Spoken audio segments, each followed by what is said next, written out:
Kim, kinakabahan sa Contentasia Awards 2024.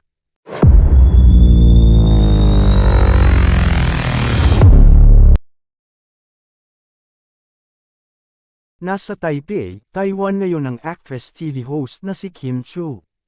Dadalo siya sa Contentasia Awards 2024 kung saan nominado siya sa Best Female Lead in a TV Program Series category para sa kanyang mahusay na pagganap bilang Juliana sa hit series na Linlang. Ngayon pa lang nga ay isa si Kim sa pinakaabangang Asian actress sa gaganaping awards ngayong September 5, at sinasabing isa siya sa may malaking chance na manalo sa nasabing category. Nakapanayam naman siya ni MJ Felipe ng ABS-CBN News bago lumipad patungong Taiwan. Excited at nervous ang nararamdaman daw ngayon ni Kim.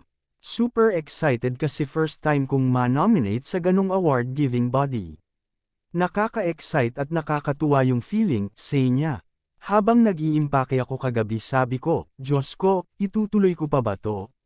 As in kinakabahan talaga ako. But being nominated sa Contentasia Awards, sobrang panalo na talaga yun, kwento pa ni Kim. Nag-congratulate naman sa kanya si Paolo Avellino, ang kanyang ka-love team sa nasabing series. Congrats, and sabi niya maging nominated lang panalo na yun. Kaya ayon, nag-congrats na rin siya. Napapa-proud sila, cast and crew. Sana mauwi ko talaga. Sayang nga hindi makakasama ni Kim si Paolo sa awards night, na tiyak na magpapakilig sa Kim Pao fans.